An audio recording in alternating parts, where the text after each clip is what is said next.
Now, in the last few lessons, we looked at why CSS is useful and how you can implement it using inline, internal, or external CSS. Now, in this lesson, we're going to start to develop a really important skill, and that is debugging your code. Inevitably, as a developer of any sort, web, mobile, backend, you will write code that have logical flaws or that have typos, because we are all human and we make mistakes. And it's really important to learn the skill of diagnosing your bugs. So when something doesn't work the way you expect it to, how can you figure out what is the cause and how do you go about fixing it? And so in this lesson, in the resources, you'll find two text files. One called Debugging Problem 1 and the other one called Debugging Problem 2. And what I want you to do is to go inside your index.html and hit Command A or Control A to select everything, and then hit backspace to delete everything. And you're going to go to Debugging Problem 1, and you're going to hit Command A or Control A to select everything, and then you're going to hit Command or Control C, and then you're going to copy all of this code over to your index.html. And then you're going to hit Save, and you're going to refresh your page to see that, oh, what happened? Where did all of our beautiful CSS styling go? And this is your first challenge to debug and fix the code and try to figure out what's going on here. So pause the video and give it a go. All right, so you might have found out the issue by painstakingly going through the code line by line. Now, you might have also not found the bug. So let me walk you through a workflow of how you can approach debugging now and also in the future. So the first thing that we're going to use is we're going to pull up the Chrome developer tools. And this is one of the reasons why we're using Chrome to develop our websites and web apps, even though perhaps there are other browsers that you might prefer using on a day-to-day basis. And one of the reasons is because of something called the Chrome developer tools. So if you head over to View in the Chrome menu and you go over to Developer, then you have this thing called Developer Tools. And if you click on it, it brings up this console. So there's a whole bunch of tabs here, including network, performance, sources, elements. And we've checked out elements before when we right-clicked on something and we said inspect. That's what we were bringing up. We were bringing up the Chrome developer tools. So if we head over to console, then you can see that Chrome is actually reporting an error here to you. And it's telling you that it failed to load the resource, and there's an error where the file that you're trying to pull up is not found. And it tells you what file it's trying to look for. It's trying to look for something at /css/styles.css. So if we go over to our code and we look at the part where we ask the browser to load this particular file /css/styles.css, then we will find it over here on line 6. And this shows you the problem that I spoke about earlier, whereby I said that the href, or the URL location of our styles.css, exists in the CSS folder at the same hierarchical level as our index.html. But I've very sneakily added this leading /, and that makes this link relative to the root. Whereas without that leading /, it makes this link relative to the subdirectory that the index.html exists in. So without the link, we're looking inside HTML personal site for a folder called css/styles.css. With the leading /, we're looking for the root of the website, which we currently don't actually have.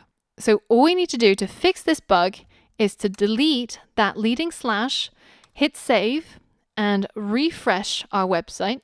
you'll see that error in the console now disappears and our styles are restored to our page. So that's the solution for the first debugging problem. Did you manage to get it right? Now let's move on to the second debugging problem. So again, similarly, we're going to hit Command or Control A and delete everything inside our index.html. We're going to go to debugging problem 2 and we're going to copy everything over. Going to hit save and we're going to refresh our website. And again, something has broken, but it hasn't broken as dramatically as previously.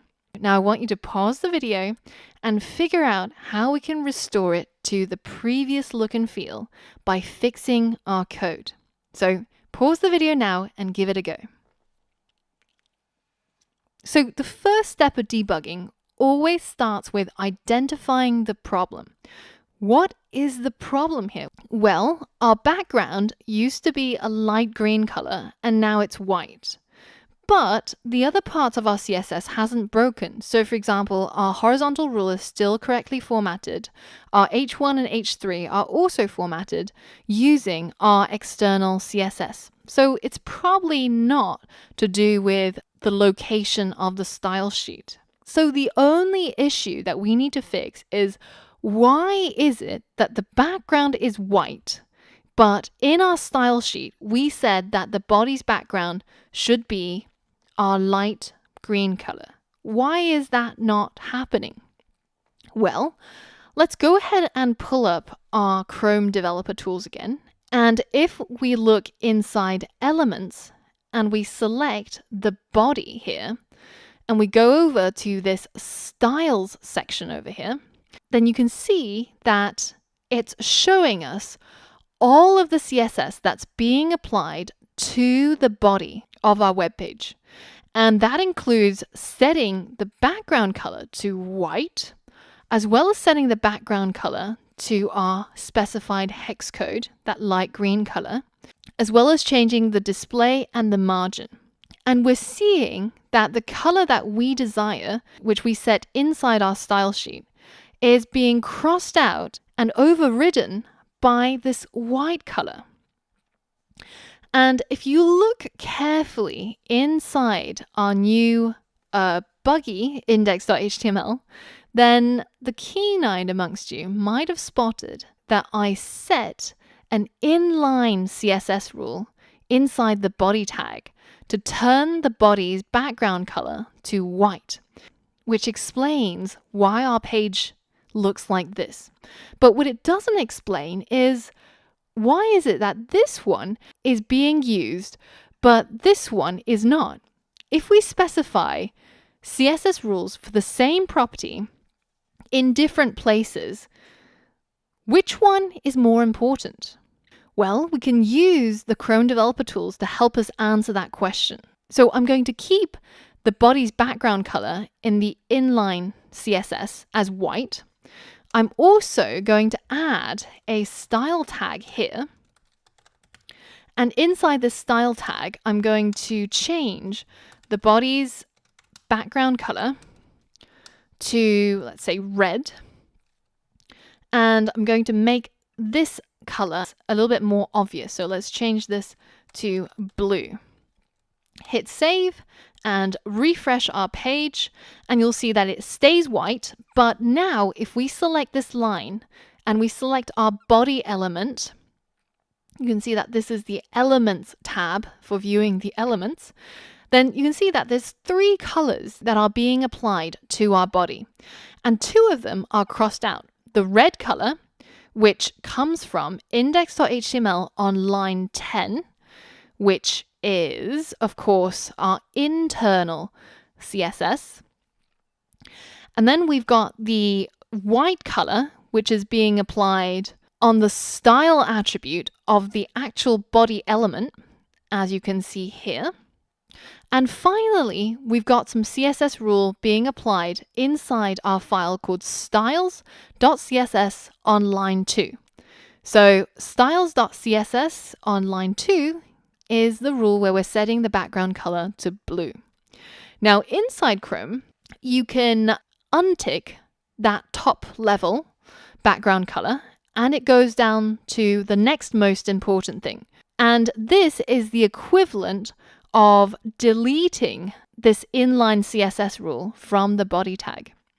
And that means that it defaults to the next most important CSS rule, which is the one on our index.html on line 10.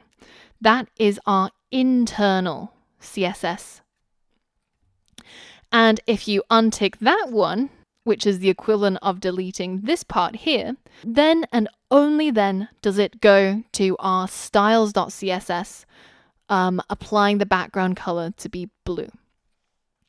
Now remember that when you're ticking and unticking these things inside Chrome, it affects how the web page gets displayed, but it does not change your code.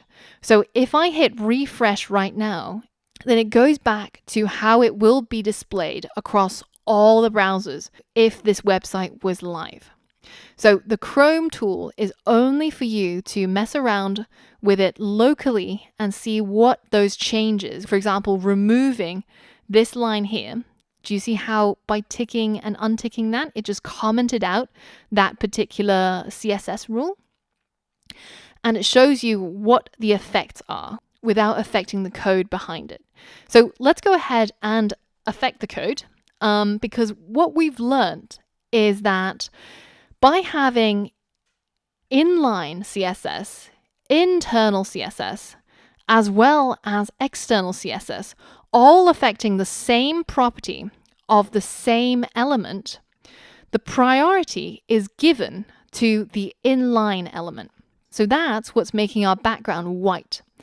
Now, if I delete this CSS rule from here, save and refresh, then it goes to the next most important CSS rule, which is the one inside our internal CSS over here. And if I delete this internal CSS and hit save and refresh, then and only then does it go to the next most important rule, which is our external CSS. So this describes the hierarchy of these three different ways of implementing CSS.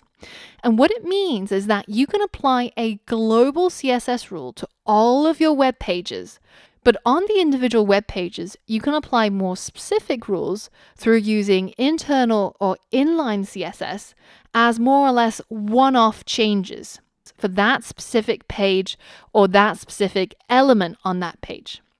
So let's restore our website to the way that it was before, and you can mess around with implementing your CSS in those three different ways and see how the importance of those rules depend on where you write it.